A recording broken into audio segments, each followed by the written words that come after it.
मुजफ्फरपुर के अखाड़ा घाट की रहने वाली माही 10वीं क्लास में पढ़ती थी। वह बहुत छोटी थी जब उसकी मां ने दुनिया छोड़ दी। मां की मौत के बाद माही के जीवन में भटकाव आने लगा। भक्ति में डूबी माही के दिमाग में यह बैठ गया कि यह शरीर नश्वर है। वह अपनी मां की मौत के बाद भी बात करने का दावा करने लगी। कहती थी, यह शरीर नश्वर है, यह कभी नहीं मरता, अमरत्व प्राप्त करता है। यही बात माही के साथ कोचिंग के पढ़ रही योगिया मठ इलाके की गौरी और माया के दिमाग में भी बैठ गई। इसके बाद हिमालय पर बाबा से मिलने की चिट्ठी लिखकर तीनों मथुरा पहुंच गई और 3 दिन पहले मथुरा में ही मालगाड़ी के सामने आकर तीनों ने अपनी जान दे दी। गौरी 14 वर्ष, माया 13 वर्ष और बालूघाट की माही 13 वर्ष एक साथ 13 मई से लापता थी। माही के घर में से एक लेटर भी मिला जिसमें लिखा है, जीवन में कुछ परेशानियां चल रही है, बाबा ने बुलाया है, इसके बाद सब ठीक हो जाएगा। 3 महीने तक हम लोगों की खोजबीन नहीं की जाएगी, हम आध्यात्म की खोज में जा रहे हैं। मंगलवार को तीनों छात्राओं के परिजन के साथ मुजफ्फरपुर पुलिस ने मथुरा पहुंचकर डेड बॉडी की पहचान कराई। पहचान होने के बावजूद पुलिस ने डीएनए टेस्ट कराने का फैसला लिया है। तीनों एक साथ हाथ पकड़कर मालगाड़ी के सामने आ गई। इसका प्रमाण ही मथुरा पुलिस ने मुजफ्फरपुर पुलिस को मालगाड़ी के ड्राइवर से हुई बातचीत का ऑडियो देकर किया है। मंगलवार को ASP Bhanu Pratap Singh, cyber DSP Seema Devi और नगर थानेदार विजय कुमार ने मामले की छानबीन की। तीनों लड़कियों के कॉपी किताब और मोबाइल भी जांच की गई। जनवरी से तीनों में मांस मछली खाना छोड़ दिया था। शरीर नश्वर है, मृत्यु अमरत्व को प्राप्त करता है, यही सब यूट्यूब पर देखती रहती थी। तो हम लोग कानपुर, वृंदावन, मथुरा, सारा चीज सारा जगह गए। 14 तारीख तक में हम लोग का लोकेशन दिया थाना के। अब करा के कि यार हम क्या ले तुम्हारा तो बिहार का कोई वहाँ हम लोग को प्रशासन हेल्प करने के लिए तैयार था। पूरा वहाँ यूपी पुलिस सारा, हम लोग को जीआरपी में गए, बिहार वहाँ का यूपी पुलिस ने सारा मदद करने के लिए तैयार था। जो 3 लड़कियां जो रहस्यमयी तरीके से गायब हुई थी, उस मामले में अब तक क्या अपडेट है?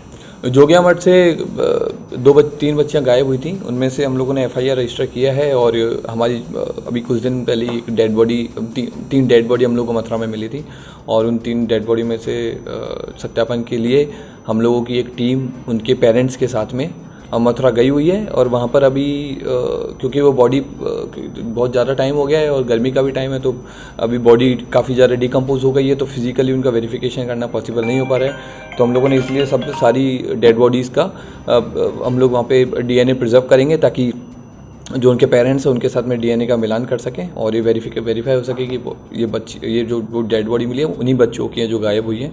बाकी इसमें अनुसंधान में कई सारी चीज़ें हैं, जो लेटर वगैरह मिले हैं या फिर जो बच्चों के फ़ोन से जो बात हुई है तो और सीसीटीवी वगैरह उन सब पे भी हम लोग काम कर रहे हैं। और हम लोगों ने एक और चीज़ ये है कि हम लोगों ने उधर भी बात की है मथुरा में, तो मथुरा में जिस ट्रेन के आगे बच्चियां कटी हैं उस ट्रेन के ड्राइवर से भी बात हुई है और उस ट्रेन में जो गार्ड था उनसे भी हम लोगों ने बात की है। तो उन लोगों का भी वही चीज़ कहना है कि 3 लड़कियां थीं, तीनों लड़कियां साथ में चल रही थीं। फिर ट्रेन जैसी आई तो 100-150 मीटर के आसपास में तीनों बच्चियां हाथ पकड़ करके और ट्रैक के आगे आ गई और बच्चियां फिर क्योंकि बहुत स्पीड में ट्रेन थी तो रन ओवर करके और ट्रेन से कट गई है।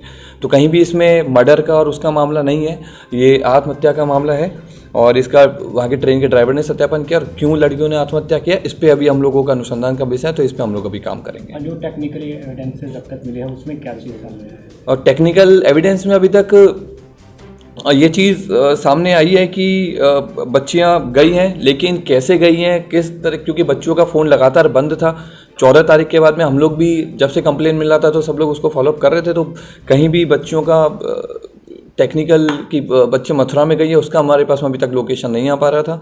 सेकेंडली कि बच्चियों ने कानपुर में ही फ़ोन बंद कर दिया था, तो हम लोग अभी तक टेक्निकली वो चीज़ पे नहीं जा पा रहे थे कि मथुरा में बच्चियाँ गई है। बाबा कनेक्शन भी कोई है सर? लेटर में लिखा हुआ है कि बाबा का दर्शन करने जा रहे हैं। बाबा का दर्शन बच्चियाँ करने जा रहे थे क्योंकि जैसा घर वालों से बात हुई है तो उससे और बाकी जो बच्चों से उनके जो साथी बच्चियाँ हैं तो उससे एक चीज़ क्लियर है कि बच्चियों का जो धार्मिक एक इंक्लिनेशन था, बच्चियाँ धर्म के प्रति काफ़ी ज़्यादा वो थी और इवन घर में भी ये बच्चियाँ वो देखा गया था कि बच्चों का बिहेवियर उस तरह का था। तो बाबा का नहीं, लेकिन हाँ शंकर भगवान की वो एक भक्त थी तो अब ये चीज़ अभी तक अनुसंधान का विषय है कि बाबा कौन थे, लेकिन अभी तक हमें लग रहा है कि शायद वो शंकर भगवान को ही बाबा बोल करके एड्रेस कर रही थी। जो पेरेंट्स वगैरह से बात हुई है सर, उसमें कुछ बातें पेरेंट्स भी ज़्यादा कुछ बता नहीं रहे हैं, लेकिन बता रहे हैं कि बच्चियाँ धार्मिक थी, बच्चियाँ धर्म को लेकर, धर्म की एक आस्था थी बच्चियों में।